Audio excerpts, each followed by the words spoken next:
Kwa boma yetu ni mimi peke yangu sijatailiwa. Nilipooleka mume wangu alinifukuza kwamba hataki mwenye hakutairishwa.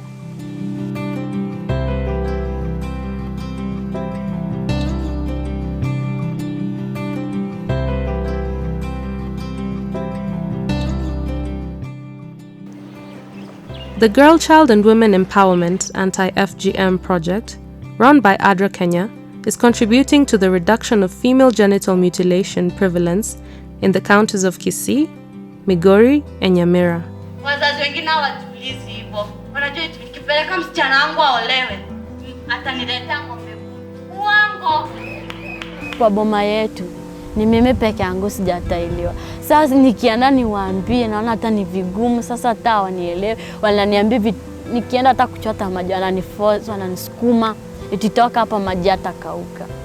The current prevalence in the Kisii community is 84%.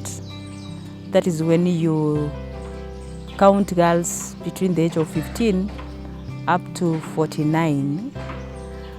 And for the Kuria community, the prevalence is 78%.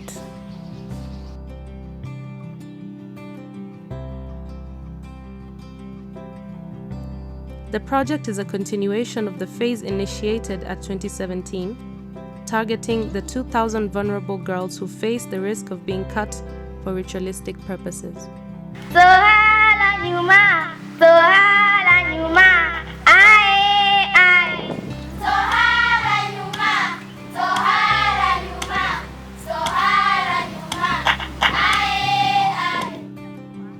Samani kama samani walikuwa wanataliwa wasichana kwa sababu wasichana wakiwa hivi bila kutaliliwa wanasema hawezi kufungua boma, hawezi kufanya kitu yoyote, karamu kama sukuna uja kama wageni wanakuja, hawezi kuingia acha kutoa hapa kupokea wageni.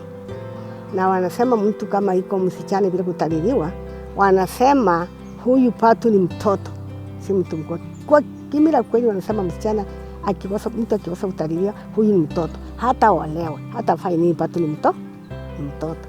The project offers direct community education, providing room for community dialogues and engagement platforms at village levels, enhance education by directly giving support to the school fees, FGM vulnerable girls, involving men, boys and youth as a way of creating assurance to the girls that they will be accepted by their opposite counterparts after remaining uncut.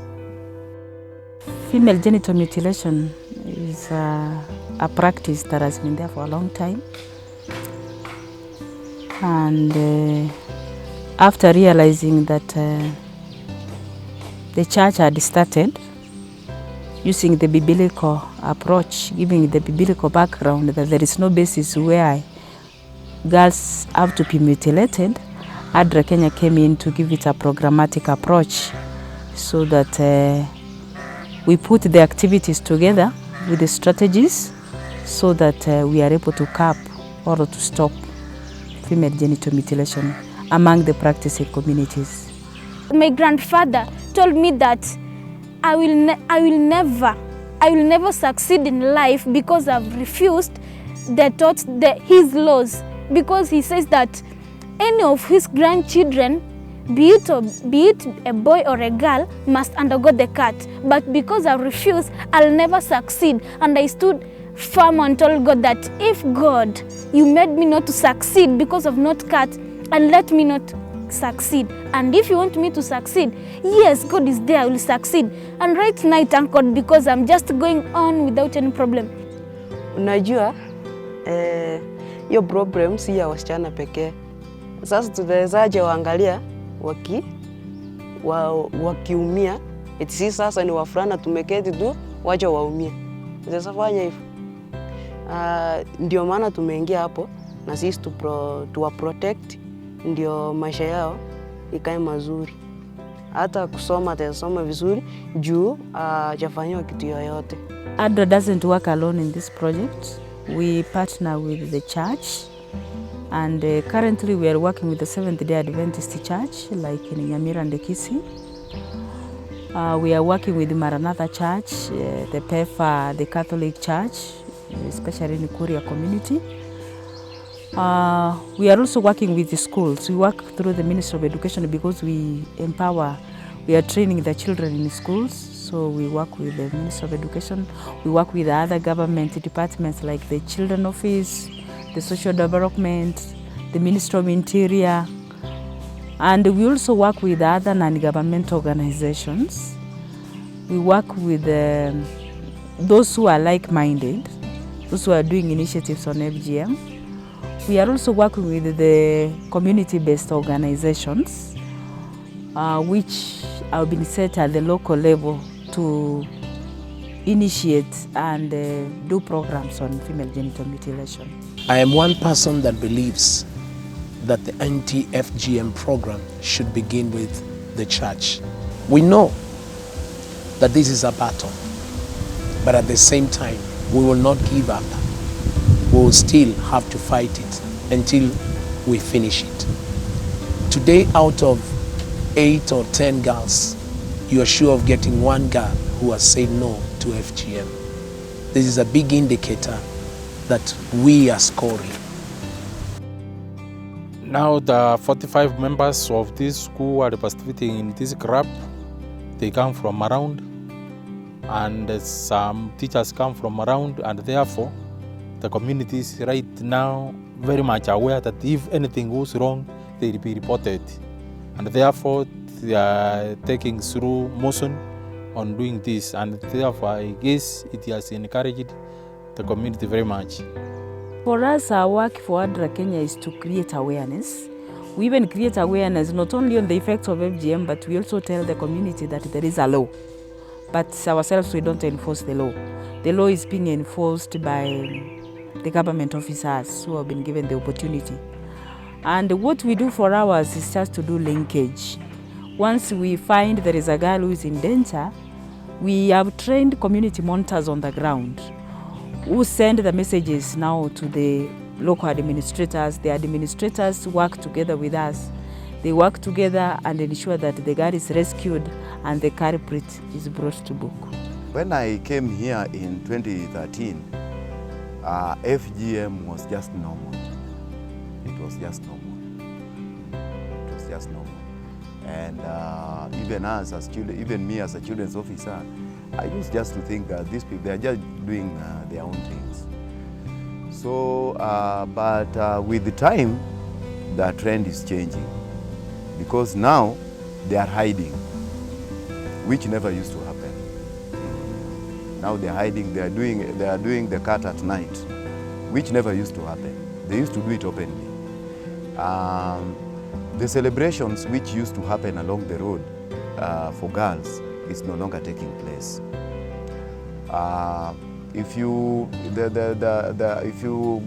walk along or even travel along the road, you will find that most of those people who celebrate are boys.